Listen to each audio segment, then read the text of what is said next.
Welcome to the deep dive. Today, we're getting into root cause analysis, RCA. Yeah, RCA. You've probably heard the term kicked around. Exactly. But we're not just skimming the surface here. We really want to unpack what it is, and maybe more importantly, why it's such a crucial skill. Right, for actually understanding problems and stopping them from happening again. It's about digging deeper than the quick fix. Getting to that fundamental why. Precisely. And to do that, we've pulled together a pretty interesting mix of sources, actually. Oh yeah, like what? Well, we've got perspectives from, top healthcare quality groups, the Joint Commission, NABH over in India. Okay. Important stuff. Definitely. But also from the business and tech side, Harvard Business Review, IBM, TechTarget, plus the basics from places like Wikipedia and some practical guides. So a real cross-section. That should give a solid picture. That's the idea, a really comprehensive view. So the mission for everyone listening, basically by the end of this, you should have a really clear grip on RCA principles, the actual steps, how it works in the real world. Yeah, hopefully you'll feel well-equipped to tackle problems a bit more effectively. Okay, let's dive in. At its heart, what actually is root cause analysis? Well, think of it like detective work for problems. It's a systematic way to find the real reasons behind an issue. Not just what happened. Exactly. We care about what happened, of course, but the real gold is in the why. Why did this specific thing occur? And the goal isn't just patching things up for now. No, not at all. The ultimate aim is to stop it from happening again by fixing the core issues, not just, slapping a Band-Aid on the symptoms. Okay, so why should people care? Why spend time understanding RCA? Well, there are some pretty big payoffs. Number one, I'd say, is prevention. Right, stopping it from happening again. Absolutely. If you find the true cause, you stand a much, much better chance of preventing recurrence. Second, it leads to way more efficient and effective solutions. Because you're not just chasing symptoms. Exactly. Why keep fixing the same surface problems over and over? RCA lets you target the actual source. And third, it's huge for organizational learning. Continuous improvement. Learning from mistakes, basically. Yeah, learning from what went wrong so you can adjust and get better, whether that's a whole company or even just, how you personally approach things. Okay, that makes a lot of sense. Proactive, not just reactive. So if you're actually going to do an RCA, what's the general roadmap? What are the steps? Well, the exact tools might change, but the overall flow is pretty consistent. First, and this is critical, you've got to clearly define the problem. Be specific, you mean? Very specific. What exactly went wrong? What was the impact? Who, what, when, where? Yeah. People often go too broad here. Okay. Define the problem. Then what? Then you collect data. All the relevant info. That could be records, talking to people involved, maybe observing the process directly. Get the facts straight. Right. Once you have the data, you analyze it, look for patterns, connections, potential causes start to emerge. From that analysis, you zero in on the true root causes, the big whys, the things that if you fix them, the problem likely won't return. Got it. Find the real source. Then naturally, you develop and implement solutions that actually address those root causes. Makes sense. Fix the root, not the symptom. And finally, and don't skip the step you monitor and evaluate, did the solution actually work? Did it prevent recurrence? So it's soul cycle, define, collect, analyze, identify, solve, and check. Exactly. Investigate, act, assess. Now, one thing that really jumped out from the sources was just how widely RCA is used.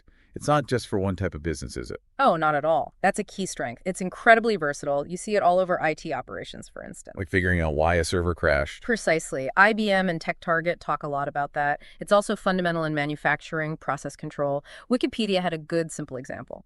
A machine overload. Okay. Looked like overload, but the RCA found it was actually metal scraps getting into the lubricant pump. Way deeper. So it bypasses the obvious symptom. Right. And of course, it's absolutely vital in healthcare. Huge focus there. Yeah, you mentioned the Joint Commission, JCI, NABH, the QI playbook too. Exactly. For understanding adverse events, patient safety, it's critical. And it goes even beyond those, right? I think I saw mentions of accident analysis. Oh, yeah. Aviation, rail transport, understanding the chain of events to prevent future crashes. It's key in risk management, too. Identifying threats before they happen. Yeah, and their underlying causes. TechTarget and IBM stress that. And just broadly in business, HBR, IBM again, finding inefficiencies, making things run better, boosting the bottom line. Let's dig into that healthcare angle a bit more. You mentioned the Joint Commission. What's their main push with RCA? For them, it's really about striving for zero harm. Preventing any kind of patient harm is paramount. So RCA is a tool to get there. A fundamental one. They see it as essential for deeply understanding why things go wrong in complex healthcare settings and then building stronger systems to protect patients. And JCI, the international one. Same focus, really, just on a global scale. Promoting quality and safety through standards and accreditation, and RCA is baked right into that. In healthcare, it's not just efficiency, it's often life and death. Serious stakes. What about NABH in India and the QI playbook? NABH uses accreditation to drive quality improvements in Indian healthcare. And the QI playbook, which has insights from NABH folks, really hammers home that RCA is foundational for learning from adverse events. And they mentioned something about blame. Yes, a really crucial point they make, shifting the culture away from blaming an individual when something goes wrong. Which is often the first instinct, right? Totally. But the focus should be on the system. What processes or conditions allow the error to happen? It's about moving from blame to learning. That blame to learning culture shift seems key. Okay, we know what it is, why it matters. Let's talk tools. How do people actually do an RCA? What methods are there? Right, there's a whole toolkit. One of the best known and often really effective despite its simplicity is the 5 whys. Just keep asking why. Pretty much. IBM, TechTarget, the QI playbook all mention it. You ask why repeatedly, usually about 5 times, sometimes more, sometimes less. Until you get to the root. Exactly. You drill down through the layers. The playbook had a good medication error example, showing how it reveals system issues, not just one person's mistake. Like peeling an onion. Sort of, yeah. A simple but powerful way to dig deep. Okay. What else is common? Another really popular one is the Fishbone diagram, or Ishikawa diagram. Right, I've seen those. Looks like a fish skeleton. That's the one. IBM, TechTarget, the playbook mention it too. It's great for visually organizing potential causes. The problem's the head, and the bones are categories of causes. Like people, process. Yeah, exactly. People, process, equipment, environment are common ones from the playbook. It helps you brainstorm broadly across different areas at once. So 5 whys drills down, Fishbone spreads out the possibilities. That's a good way to put it. Different ways to structure the investigation. Interesting. What other tools are in the box? Well, there's Pareto analysis. IBM, TechTarget, Wikipedia cover this. It's more statistical. The 80-20 rule thing. That's the principle. Finding the 20% of causes that lead to 80% of the problems helps you prioritize where to focus your effort for the biggest impact. Smart. Work smarter, not harder. Kinda, yeah. Then there's flowcharting, just mapping out a process visually to see where it might break down. Wikipedia mentions that. Spotting the weak links in the chain. And sometimes just straightforward data analysis, using stats to find trends or correlations that point to a cause. So visual tools, analytical techniques. A mix. Any more specialized ones? Yeah, a few more worth knowing. FMEA, failure mode, and effects analysis. That sounds proactive. It is. IBM, TechTarget, Wikipedia mention it. You try to identify potential failures before they happen and figure out their impact. The QI playbook flagged it as something they might cover later. Okay. Then fault tree analysis, or FTA, another visual one, top-down, uses logic gates to map how different failures could combine to cause a major problem. Getting quite technical now. A bit, yeah. Depends on the complexity. There's also change analysis, looking specifically at what changed before a problem started. Did that change contribute? Useful if something breaks right after an update. Exactly. IBM and TechTarget mentioned that. Event analysis for big single incidents, causal factor tree analysis to map out the sequence of decisions and actions, Okay. and barrier analysis looking at what controls or safeguards failed or were missing that should have prevented the issue. Wow, that's quite a list. It is.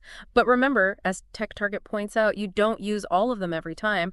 You pick the right tool or tools for the job. For someone starting out, maybe the 5 whys or Fishbone are good entry points. Definitely. Often the most accessible and can yield great results. Okay. So beyond the tools, what about the mindset? The core principles for doing RCA well? Right, this is crucial. Regardless of the tool, some things always apply. Number one, absolutely critical. Focus on identifying causes, not blaming people. They keep coming back to that. Because it's fundamental. IBM, Wikipedia, the QI playbook all stress it. It's about the system. Second, explore the connections between causes. Things rarely have just one cause. Almost never. It's usually a web, as Wikipedia notes. Third, be fact-based. Use data, evidence, not just guesses or opinions. Stick to what you know. Exactly. Wikipedia, IBM, TechTarget are clear on that. You need to really understand the why, how, and when of the incident. Like TechTarget says, get the full picture. And the ultimate goal. Always prevention. Implementing solutions that stop it from happening again. That's the whole point, really. IBM, TechTarget, the playbook all hit that hard. Do it right the first time. Yeah, TechTarget had that phrase, be thorough, be systematic. Makes sense. Objectivity, systems thinking, aim for prevention. But it can't always be easy, right? What makes RCA tricky sometimes? Oh, absolutely. There are definitely challenges. For one, you might be missing key information. You just don't have all the data you need. Wikipedia mentions that. Gaps in the story. Exactly. And just gathering and organizing the data can be tough, especially if it's complex, like that IT example from Wikipedia with tons of events. Making sense of it all in a timeline. Tricky. I can imagine. Plus the fact there are often multiple root causes, not just one simple answer. IBM, Wikipedia, TechTarget all point that out. So it gets complicated. It can. Those causal chains can have many, many layers, as Wikipedia notes, and you have to be careful to find the real root cause, not just the immediate trigger. Like the machine overload versus the lubricant issue. Perfect example. And then there's the human element. Yes. What challenges come up there? Well, the QI playbook guest talked about needing real honesty and structure, preventing it from just turning into a blame game. That takes conscious effort. Keeping it objective. Right. And then there's follow-through. Identifying the cause is great, but you have to actually implement the solutions and make sure they stick. That's a common breakdown point the playbook mentions. The best analysis is useless if nothing changes. Pretty much. And another subtle thing the playbook guest noted, hierarchy. Sometimes junior staff have crucial insights, but they might feel hesitant to speak up in front of senior people. Oh, that's a really interesting point. Got to make people feel safe to contribute. Exactly. Psychological safety is key for getting the real story. So lots to consider beyond just the technical steps. How does all this fit into the bigger picture for an organization? Quality improvement, that sort of thing. It's absolutely central. RCA fuels a culture of continuous improvement. That's a theme in Wikipedia and IBM. By learning from mistakes. Precisely. Learning from past incidents to get better. And the benefits are tangible. IBM and TechTarget talk about increased productivity, lower costs, finding defects earlier, reducing risks. Real bottom line impact. Definitely. It helps shift the organization from constantly firefighting, just reacting to problems, to being more proactive and strategic, fixing things properly. And that psychological safety thing seems key to making it all work. Crucial. As the QI playbook highlights, people need to feel safe to participate openly for the RCA process to be truly effective. Right. So it's not just a process, it's embedded in the culture. Okay, let's wrap this up. If we had to boil it down, what are the key takeaways from this deep dive on RCA? Okay. I'd say RCA is a really powerful, systematic way to get to the why behind problems, moving beyond just the symptoms. It's broadly applicable. Hugely, across so many fields, but especially vital for safety and quality, like in healthcare. And it uses specific tools and principles. Yeah, a whole toolkit and a core mindset focused on evidence, systems thinking, and ultimately implementing solutions that prevent recurrence. It's about lasting fixes. Perfect summary. So that leaves us with a final thought for everyone listening. Go on. Just consider this. What if you really started adopting an RCA mindset? That habit of always digging a bit deeper, always asking why. How could that change things? Not just at work. Not just at work. Think about everyday challenges, personal stuff too. Could looking for the fundamental causes, instead of just reacting, lead to more, profound or lasting improvements in life generally? Interesting question. Maybe think about the last problem you ran into, big or small. What if you'd applied even just one RCA idea, like asking why a few extra times? Might you have seen it differently? Something to mull over. Definitely food for thought. Thanks for taking the deep dive with us.